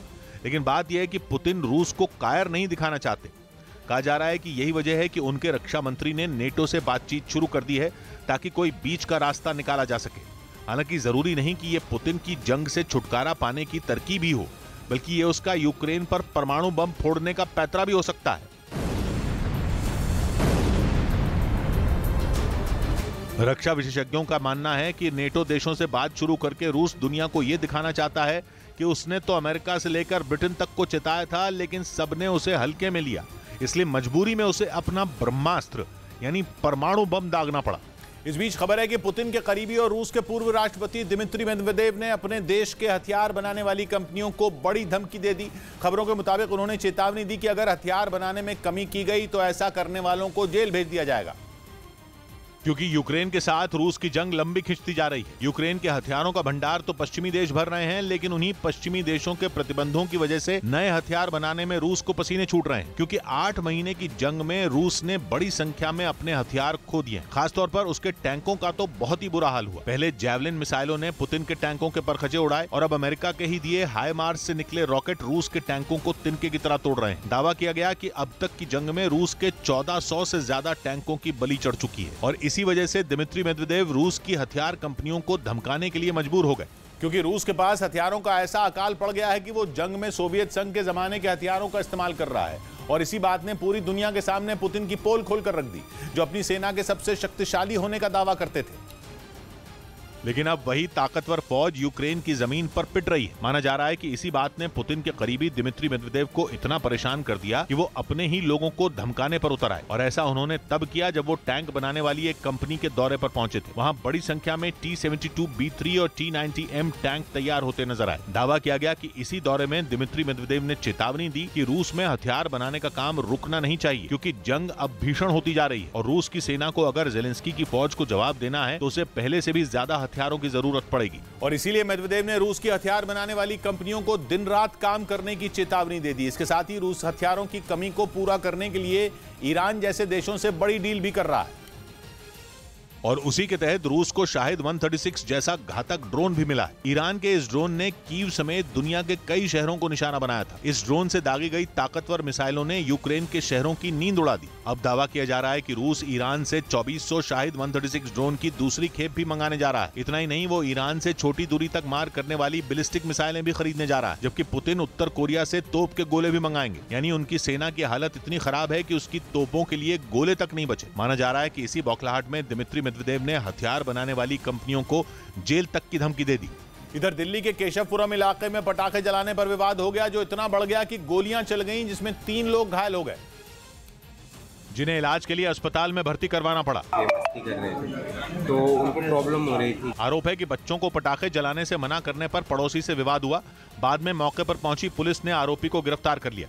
उधर पूर्व नंबर 1 टेनिस खिलाड़ी सेरेना विलियम्स संन्यास नहीं लेंगी, ये जानकारी उन्होंने एक प्रेस कॉन्फ्रेंस में दी और बताया कि वो जल्द ही टेनिस कोर्ट पर वापसी करेंगी। हालांकि इसी साल अगस्त में सेरेना ने टेनिस से रिटायर होने के संकेत दिए थे, जिसके बाद माना जा रहा था कि यूएस ओपन 2022 उनका आखिरी टूर्नामेंट होगा। इधर यूक्रेन में चल रही जंग के बीच रूस ने एलॉन मस्क का जवाब देने के लिए खास तरह का सैटेलाइट लॉन्च कर दिया। ये सैटेलाइट स्टारलिंक के सैटेलाइट को ब्लॉक करने के लिए नहीं है, बल्कि स्टारलिंक की तरह ब्रॉडबैंड इंटरनेट की सुविधा शुरू करने के लिए है, ताकि रूस को इस तरह की तकनीक के लिए स्टारलिंक की जरूरत न पड़े। रूस की स्पेस एजेंसी ने एक साथ 4 सैटेलाइट अंतरिक्ष में भेजे। ये चारों सैटेलाइट रूस में इंटरनेट और कम्युनिकेशंस का जाल मजबूत करने के लिए भेजे गए। यूं तो इस खबर का यूक्रेन में चल रही जंग पर कोई फर्क पड़ने वाला नहीं है, लेकिन ये दांव यूक्रेन के बड़े मददगार एलॉन मस्क की जेब पर बड़ा फर्क डालने वाला है। अब तक सैटेलाइट के जरिए इंटरनेट देने के मामले में स्टारलिंक अपनी पीठ थपथपा रही थी। वो इस तकनीक में खुद को दुनिया का सबसे बड़ा और अकेला खिलाड़ी बताती रही है, लेकिन रूस की कोशिश उसके इस गुरूर को तोड़ने की है। अगर कोशिश कामयाब हुई तो दुनिया भर में वो मस्क की कंपनी को टक्कर देने के लिए तैयार हो जाएगी। रूस की स्पेस एजेंसी ने इन सैटेलाइट का लॉन्च कामयाब रहने का दावा किया। इस बीच खबर है कि यूक्रेन पर होने वाले रूस के सबसे बड़े हमलों की प्लानिंग एक ऐसी टीम कर रही है जिसमें सेना के अफसर नहीं बल्कि कुछ इंजीनियर हैं। यही टीम तय करती है कि यूक्रेन के किस हिस्से में कब और कितने बड़े हमले करने की जरूरत है। जिससे जुड़ी अहम जानकारी सामने आई है। खोजी पत्रकारिता करने वाली रूस की कुछ वेबसाइट दावा कर रही हैं कि इंजीनियरों की एक टीम के हाथ में बहुत बड़ी जिम्मेदारी है। यही टीम यूक्रेन में पुतिन के टारगेट चुनती है। इसी टीम के इशारे पर रूस की फौज अपनी सबसे महंगी मिसाइलें दागती है। दावा यह है कि अब तक 3 बड़े हमले यूक्रेन पर रूस की तरफ से हुए हैं और उन 3 हमलों ने यूक्रेन को बुरी तरह झकझोर कर रख दिया। यूक्रेन को अब तक हुए कुल नुकसान में 40% उन 3 हमलों में ही हुआ था। वेबसाइट ने दावा किया है कि इन तीनों हमलों के पीछे पुतिन की उसी स्पेशल आर्मी का दिमाग है। ये ऐसी आर्मी है जिसका काम करने का अंदाज सेना की किसी यूनिट जैसा बिल्कुल नहीं है, बल्कि ये यूनिट बिल्कुल ऐसे काम करती है जैसे कोई वीडियो गेम खेल रहा हो। बल्कि दावा तो यह है कि इस टीम के कई लोग तो वीडियो गेम बनाने वाली कंपनियों के लिए ही काम किया करते थे। लेकिन अब इनकी भूमिका असली जंग के मैदान में खेलने की है। दावा यह है कि इंजीनियरों की ये टीम परंपरागत तरीके से बिल्कुल नहीं सोचती, इसीलिए ये कई मायनों में सेना से भी ज्यादा असरदार है। खासतौर पर इसलिए क्योंकि उनके काम करने का तरीका बिल्कुल अलग है। दावा किया जा रहा है कि ये टीम हैकिंग में महारत रखती है। ऊपर से डार्क वेब से इनका दोस्ताना गहरा है। बड़ी से बड़ी और छोटी से छोटी जानकारियां ये चुटकी में निकाल लेते हैं। इसीलिए यूक्रेन में कब और किसे टारगेट करना चाहिए, पुतिन की तरफ से यह तय करने का काम इस टीम को दिया गया है। फोन कॉल रिकॉर्ड और डिजिटल डेटा की मदद से बेहद खुफिया तरीके से अपने टारगेट चुनते हैं। फिर उस जगह की सटीक जानकारी केवल जीपीएस के तौर पर सेना तक पहुंचाते हैं। दावा है कि सेना तक ये जानकारी केवल एक खास मेमोरी कार्ड में पहुंचती है। उस कार्ड को सीधा मिसाइल के प्रोग्राम में डाला जाता है। मतलब ये कि मिसाइल दागने वाली टीम को भी ये पता नहीं चलता कि मिसाइल कहां गिरेगी। और पुतिन की यही स्पेशल टीम है जो रूस के आक्रमण को ज्यादा धारदार बनाती है। पता चला है कि इस टीम को 3 हिस्सों में बांटा गया है, जिन्हें बेहद खुफिया लोकेशन पर रखा जाता है ताकि किसी की भी लोकेशन की दुश्मन को भनक न लग पाए।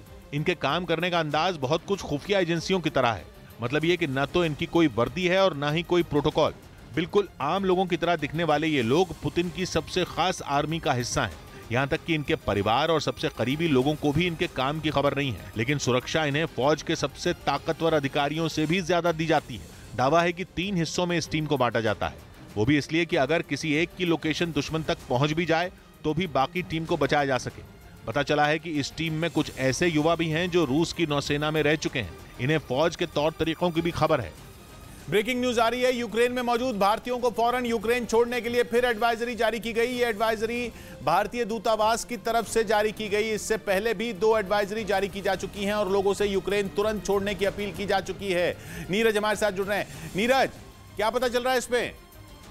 किशोर, देखिए, पिछले 16 दिनों में यह तीसरी एडवाइजरी है। हालांकि बहुत बड़ी संख्या नहीं है यूक्रेन में भारतीयों की, लेकिन भारतीय दूतावास और विदेश मंत्रालय पिछली बार की तरह ऐसा कुछ नहीं करना चाहता कि यूक्रेन के पड़ोसी देशों से भारतीयों को स्वदेश वापस लाना पड़े। इसीलिए तुरंत यूक्रेन छोड़ने का निर्देश दिया गया है नई एडवाइजरी में। और कहीं ना कहीं कुछ हिंट होगा भारत सरकार को या भारतीय विदेश मंत्रालय को, भारतीय दूतावास को। इसीलिए ये एडवाइजरी भारतीयों को जारी की गई है कि आप तुरंत यूक्रेन छोड़ दें। शुक्रिया नीरज आपका। इधर मुंबई के गोरेगांव इलाके में तेंदुए के हमले में 1.5 साल की बच्ची की मौत हो गई। बताया गया कि वो अपनी मां के साथ मंदिर जा रही थी, तभी तेंदुए ने बच्ची पर हमला कर दिया, जिसके बाद उसे अस्पताल ले जाया गया, लेकिन उसकी जान नहीं बच सकी। कहीं यहीं चीता था तो उठा के लेके चला गया। घटना की जानकारी मिलते ही पुलिस मामला दर्ज कर जांच में जुट गई। उधर अरुणाचल प्रदेश के ईटानगर में एक बाजार में भीषण आग लग गई, जिसमें कई दुकानें जलकर खाक हो गईं। बताया गया कि ज्यादातर दुकानें लकड़ी की बनी हुई थी, जिसकी वजह से आग तेजी से फैल गई। जिसके बाद दमकल की कई गाड़ियां मौके पर पहुंची और घंटों मशक्कत के बाद आग पर काबू पाया गया। हालांकि आग की वजह अभी तक सामने नहीं आई। इस बीच चीन को उसकी जगह दिखाने के लिए अमेरिका और जापान अगले महीने एक बहुत बड़ी मिलिट्री ड्रिल शुरू करने जा रहे हैं। हालांकि ये सैन्य अभ्यास अमेरिका और जापान का होगा, लेकिन उन्हें चीन के दूसरे दुश्मनों कनाडा, ऑस्ट्रेलिया और ब्रिटेन का भी पूरा साथ मिलने वाला है, ताकि हिंद और प्रशांत महासागर के इलाके में सबकी नाक में दम किए बैठे चीन को डराया जा सके। उसे यह दिखाया जा सके कि अगर वो अपनी दादागिरी से बाज नहीं आया तो फिर उसे अमेरिका और उसके साथी मिलकर जवाब देंगे। इसके लिए अमेरिका और जापान की सेना के करीब 36,000 सैनिक, पानी के 30 जहाज और 370 विमान 10 से 19 नवंबर तक चीन को अपना दमखम दिखाएंगे। कनाडा भी पानी के अपने 2 जहाज और ऑस्ट्रेलिया और ब्रिटेन अपना एक जंगी जहाज इस ड्रिल में भेजेंगे। लेकिन इस ड्रिल की जिस बात से चीन को सबसे ज्यादा मिर्ची लगने वाली है वो है उसकी लोकेशन। ये ड्रिल जापान के दक्षिण पश्चिमी टापुओं पर भी होने वाली है, जिनमें एक टापू है तोकुनोशिमा। तोकुनोशिमा टोक्यो से ज्यादा ताइवान की राजधानी ताइपे के करीब है। और ताइवान चीन की दुखती रग है, जिसे दबाकर जापान उससे हिसाब बराबर करना चाहता है। बीते कुछ वक्त से चीन ने जापान के लिए मुसीबत खड़ी की हुई है। इसलिए जापान ने साल 2027 तक अपनी ताकत कई गुना बढ़ाने का प्लान तैयार कर लिया है। जापान की तैयारी आवाज की रफ्तार से 5 गुना तेज उड़ने वाली हाइपरसोनिक मिसाइलों को अपना हथियार बनाने की है। वहीं जापान अपनी सेना को अटैक ड्रोन से भी लैस करने की कोशिश में है।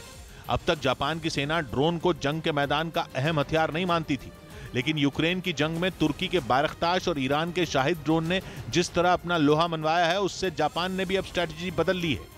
इधर गूगल पर एक हफ्ते में दूसरी बार जुर्माना लगाया गया। उस पर प्ले स्टोर में मनमानी के आरोप पर सीसीआई यानी कॉम्पिटिशन कमीशन ऑफ इंडिया ने यह कार्रवाई की और इस बार गूगल पर 936 करोड़ रुपए से ज्यादा का जुर्माना लगाया गया। इसके साथ ही सीसीआई ने गूगल को काम करने के तरीके में सुधार लाने का भी निर्देश दिया ताकि ग्राहकों को सीधा फायदा मिल सके। हाल ही में उस पर 1338 करोड़ का जुर्माना लगाया गया था। उधर पश्चिमी मीडिया ने दावा किया कि रूसी सेना बुजुर्गों और महिलाओं को जंग लड़ने की ट्रेनिंग दे रही है। खबर है कि इनकी ट्रेनिंग पूरी होने के बाद इन्हें मैदान में उतारा जाएगा, जहां ये यूक्रेन की सेना से मुकाबला करेंगे। बताया जा रहा है कि जंग में सैनिकों के भारी नुकसान के बाद रूस बुजुर्ग और महिलाओं को लड़ने के लिए भेज रहा है। मतलब ये कि अब यूक्रेन की फौज से ये बुजुर्ग और महिलाएं लोहा लेंगी। जंग लड़ने की इन्हें जो ट्रेनिंग दी गई उसका एक वीडियो भी सामने आया, जिसमें कई बुजुर्ग और महिलाएं हाथों में आधुनिक राइफलें थामकर दुश्मन से निपटने का अभ्यास करती नजर आईं। रूसी सैनिकों ने कुछ नए लड़कों को भी ट्रेनिंग दी। सभी ने काफी देर तक हथियारों के साथ पसीना बहाया। रूसी सैनिकों ने जंग के अलग अलग हालात बनाए और फिर उनसे निपटने का अभ्यास करवाया, ताकि जब ये लोग लड़ने के लिए जाएं तो यूक्रेन की सेना का सही से मुकाबला कर सकें। लेकिन सवाल उठ रहे हैं कि ये बुजुर्ग और महिलाएं कैसे ज़ेलेंस्की की फौज से लड़ पाएंगे, क्योंकि ठंड बढ़ रही है। ऐसे में जंग के मैदान में खड़ा होना भी किसी चुनौती से कम नहीं होगा। मतलब ये कि रूस इन्हें जंग के मैदान में नहीं बल्कि मौत के मुंह में धकेल रहा है। दावा है कि रूसी सैनिकों के पास ठंड से बचने के लिए कपड़े तक नहीं है। रूस के सैनिक किस तरह ठंड के कपड़ों और दूसरी चीजों के लिए तरस रहे हैं, इसका एक वीडियो वायरल हो गया, जिसमें एक सैनिक जूतों और दस्तानों के साथ नाराजगी जताता दिखाई दिया। दावा है कि यह जवान रूसी फौज का था जो छोटे जूते और दस्ताने मिलने से नाराज था। आरोप है कि जंग लड़ रहे रूसी सैनिकों को बच्चों के दस्ताने और रबर के जूते दिए जा रहे हैं। इस बीच यूरेशियन टाइम्स वेबसाइट ने दावा किया कि यूक्रेन के हमले में रूस का पायलट बाल बाल बच गया। बताया गया कि ज़ेलेंस्की की सेना ने रूस के एक लड़ाकू विमान को निशाना बनाया था, जो उसके हमले से नहीं बच पाया और ढेर हो गया। सामने आए वीडियो में वो लड़ाकू विमान जमीन पर गिरता दिखाई दिया। जैसे ही वो नीचे गिरा, वहां जोरदार धमाके से पूरा इलाका थर्रा उठा। खबर है कि यूक्रेन की सेना ने रूस के सुखोई Su-25 लड़ाकू विमान पर हमला किया था, जिसके बाद विमान के इंजन में आग लगी थी। हालांकि जैसे ही विमान ने आग पकड़ी, उसके पायलट ने पैराशूट से कूदकर अपनी जान बचा ली, लेकिन लड़ाकू विमान ढेर हो गया। आदमियत की वकालत कर रहा है आदमी, आदमियत की वकालत कर रहा है आदमी, यूं उजालों की हिफाजत कर रहा है आदमी। 100 बात की एक बात कही नवीन ने, सिर्फ ये पूछा भला क्या अर्थ है अधिकार का, वो समझ बैठे बगावत कर रहा है आदमी। मिलते हैं कल, घड़ी जब इशारा करेगी 9 बजे रात का वक्त फिर होगा 100 बात की एक बात।